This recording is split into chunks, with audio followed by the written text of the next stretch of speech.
তাদের আজকের বিশেষ অতিথিকে স্বাগত জানাই। অসংখ্য ধন্যবাদ।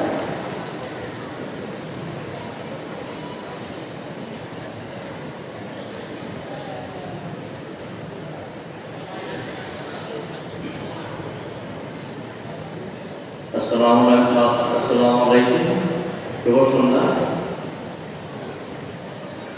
আজকে আমি বলবো বিরাট একটা দিন, বিশেষ করে বাচ্চাদের জন্য এই একটা মেগা ওয়ার্কশপ। আমার আমি দেখি নাই, ইউরোপও দেখি নাই এত বড় বাচ্চা একসাথে ছবি আঁকবে। প্রায় 7,000 8,000 thereabout।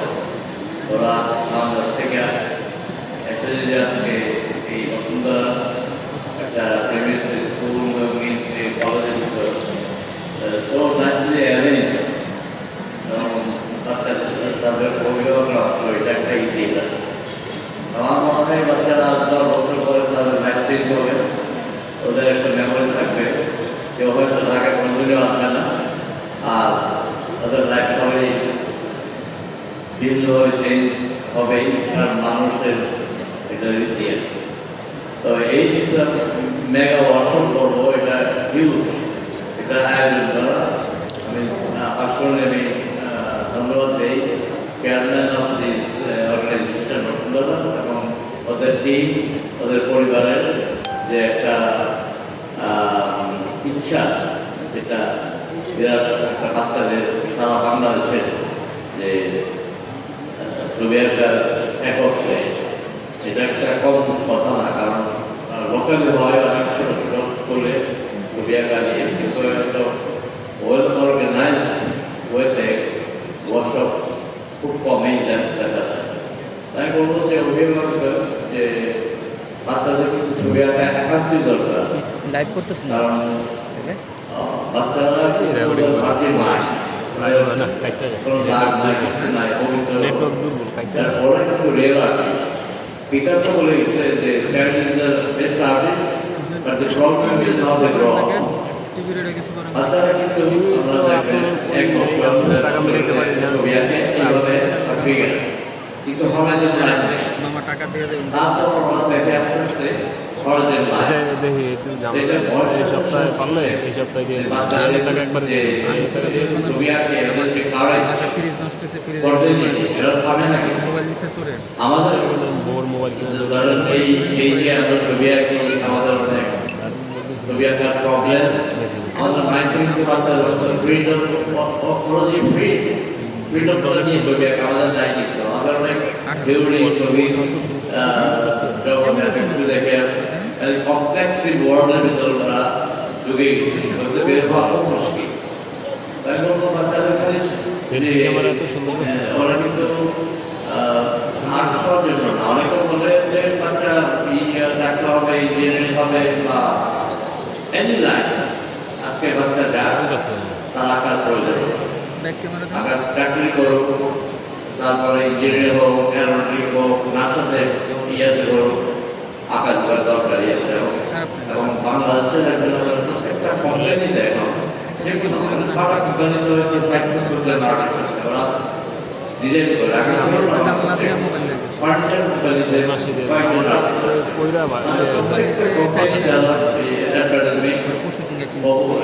অনেক অনেক কাজ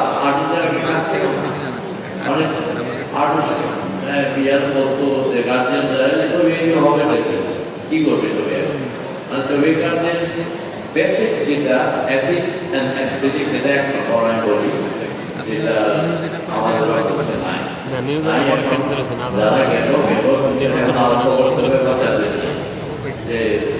কত দরকার টাকা মনে করেন আমার বন্ধু নয়, ওর বসে আবার ওই আমি আবার দিয়েছিলাম অন্য আরেকজনের কারণে, সে আবার আমার ফেসবুকে যখন দেখে আবার পাস করলে ভালো খরচ দিয়ে দেয়, তো ওই হিসাবে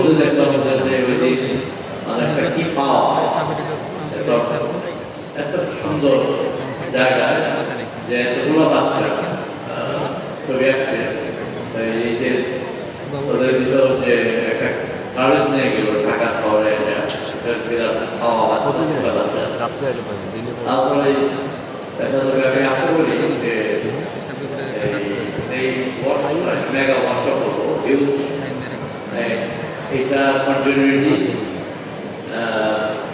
দরকার দরকার, কারণ ছবি আঁকাটা কিন্তু আমাদের বলবো যে প্রত্যেকটা একটা বাচ্চা নিজে রেগুলার আসে না বাচ্চা যে অনেক সময় বাচ্চারা শিক্ষিত হবে, আমরা অভিভাবক জানি না। এক বছর ছবি আঁকতে ওই মাধ্যমে বোঝা যায়। আপনারা দেখেন এখন ওয়ার্ল্ডে কিন্তু ওয়ার্ল্ড কনফ্লিক্ট, আফগানিস্তান বলেন, গাজা, তারপরে ইউক্রেনিয়া, এটি অনেক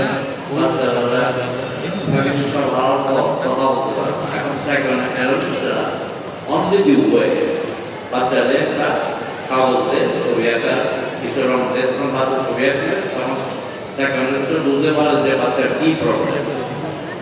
এই তো বিরাট একটা মানে মিডিয়া সেক্ষেত্রে এই যে বসুন্ধরা give my thanks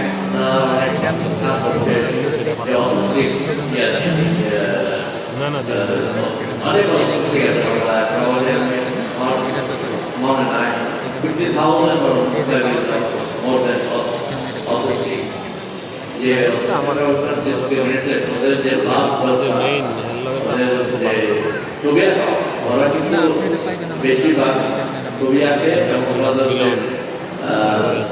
অনেক কিছু বলতে পারে না, অনেক কিছু বলতে পারে না, সব বেশিকে বলা যায়।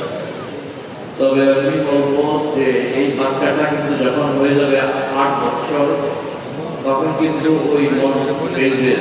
বাচ্চাটা কিন্তু ওই বাচ্চার মতো ছবি আঁকে না, সে দেখতে শিখে ক্লাসটা ক্লাসের মতো, তখন কিন্তু চায় পারফেকশনের দিকে। যখন পারে না এই বাচ্চাটা কিন্তু খুব সাফার করে, মানে বাচ্চা কিন্তু আর ছবির জগৎ থাকতে চায় না। এটা বাচ্চা খালি ছবি না, মিউজিক হচ্ছে। অনেক বাচ্চা যারা নিয়ে যায় কঠিন একটা কনসার্ট হয়, এই বাচ্চাটা ভয় পেয়ে যায় আর কোনোদিন ওই কনসার্ট যাবে। সুতরাং এগুলো ভেরি রেডি, এগুলো তো আর্ট খালি ছবি আঁকা, যে স্পোর্টস আছে, পয়েম আছে, তারপরে বিভিন্ন ধরনের কালচার জিনিসটা। কালচারটা এরকম জিনিস আমরা ভাবছিলে অর্ধেক প্যাট করে, ইউরোপিয়ানদের বলে যে আর অর্ধেক খালি থাকে, আমরা যতই খাই।